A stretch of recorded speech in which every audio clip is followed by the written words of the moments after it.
Hey guys, good morning sa inyo lahat. Happy Premium Day. Yan guys, for today's video, nandito pa rin tayo sa kasa ng Premium Bikes. Kung mapapansin niyo guys, yan. Nandito tayo sa kasa nila at ang ating pag-uusapan ngayong araw ay ang pinakabagong si Honda Click version 4 Special Edition. Ito yun guys. Yan, kulay itim tong available na unit sa atin ngayon. Dito guys, sa video na to, syempre pag-uusapan natin yung actual na itsura niya. Kung magkano ba ang presyo niya ngayong April 2026. At yung mga galawan ng units natin. Para doon sa mga hindi pa nagkakaroon o nagbabalak mo ng motor, guys, ito ang video na para sa inyo. Okay, bago natin banatan yan, bago natin tirahin kanain, syempre, intro muna tayo.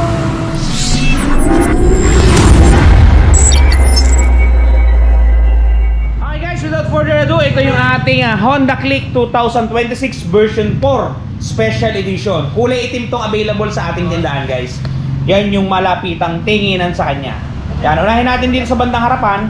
Yan, kung mapapansin niyo guys, ito na yung bagong itsura ng ating Honda Click na version 4. At ito yung version 3 at guys kukumpara ko lang para meron kayong pagkakukumparahan. Ito yung version 3, ito yung version 4. Medyo tumapang na yung itsura ng ating version 4 guys. Talaga namang may nangyayari na.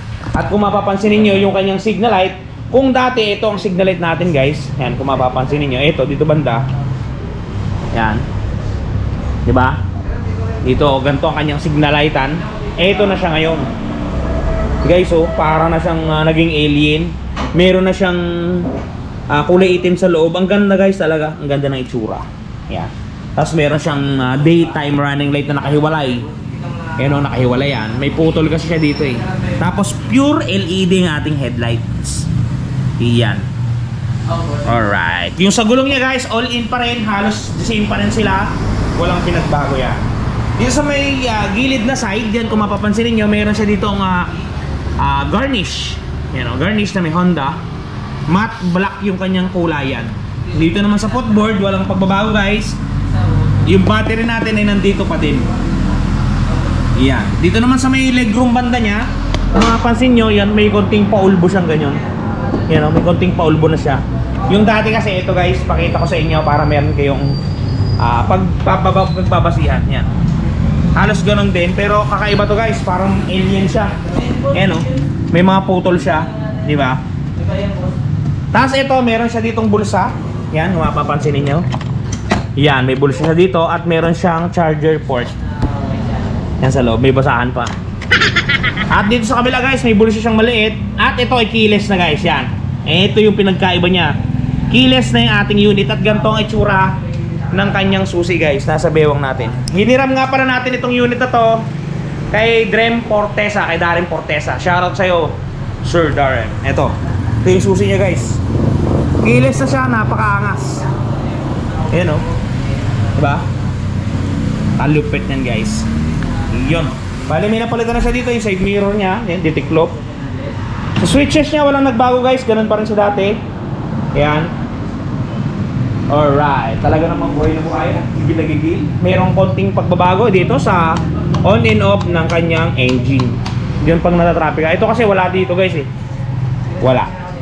Tapos yung ating panel board, yun. Halos ganun pa rin sa dati. Pero meron na siyang konting design sa loob.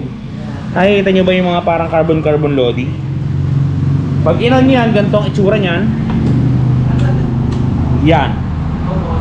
Alright. Bali nakatakbo na siya ng 460. Alright. Ganda guys. Good sa goods. Dito naman sa kanya yung U-box. Dito kasi gilis na tayo.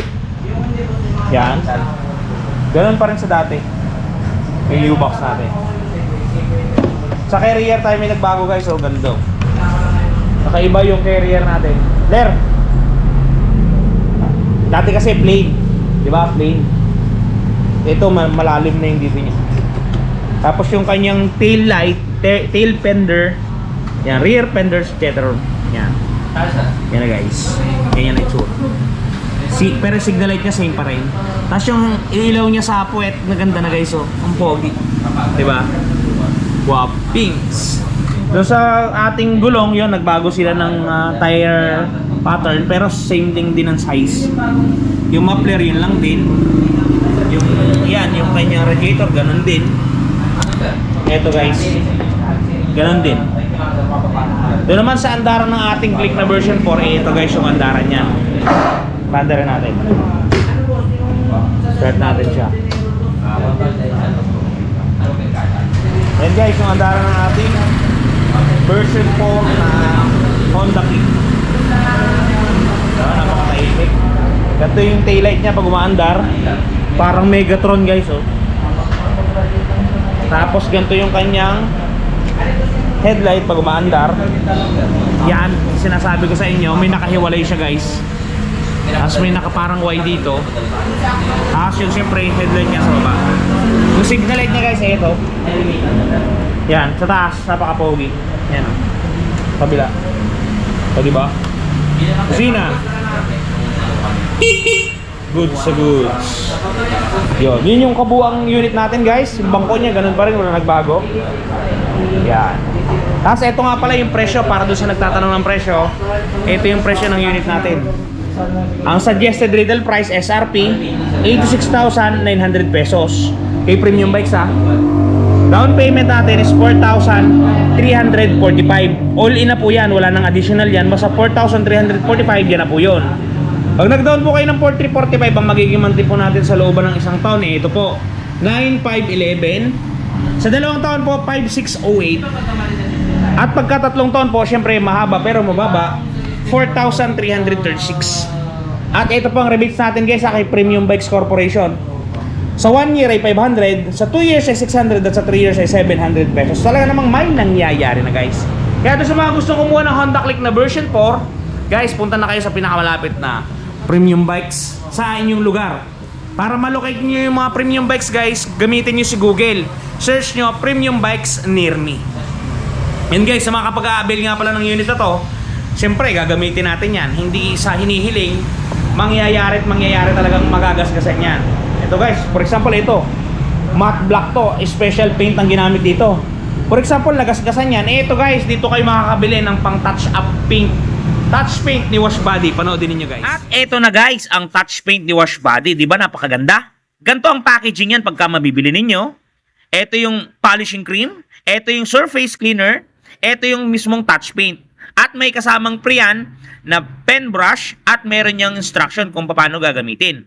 Ito guys, kung makikita ninyo, ganito siya i-apply. Una, pahidan ninyo ng polishing cream para makinis ninyo yung lugar o lokasyon. Sprays ng surface cleaner. At syempre, i-apply natin ang ating touch paint. Yan. Isulat nyo lang ng pen niya at talaga namang matatakpan ang mga gasgas ng inyong unit. Bili na kayo guys, touch paint ni Wash Body. Yun guys, ang mga quality ng touch up ni Wash Body na yan. Kaya kung ako sa inyo, may gasgas ang motor ninyo. Kahit anong motor guys ha, kahit anong motor na binibenta ngayon sa market ay meron dyan. Mamili lang kayo. Search nyo lang sa Shopee, touch paint Wash Body. O kaya meron lumalabas yan dito sa mga site dito. I-click nyo lang at talaga namang may nangyayari na. And guys, hanggang dito lang muna ang video natin. Ingat kayo palagi at palagi po kayong magpapakasaya si Ron TV. Bye-bye!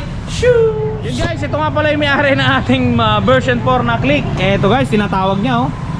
Yan, nahiya na. Ikaw na. Tropa. Ito yung may-ari guys, yan. Shoutout po. Nahiya guys. Yun, Sir Drem, salamat sa iyong unit. Alright. And guys, balik tayo sa guys, dahil sa mahal ng gasolina, isang kababayan natin na nag-convert ng kanyang Kawasaki City 125 Bajaj papunta sa air power. Eto guys, air power na yan.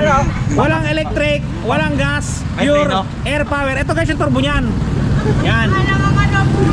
Ihipan nyo lang yan. Lolobo na yan. May preno. May preno, may manibela, pero walang busina. Ayan guys, air power yan. Alright.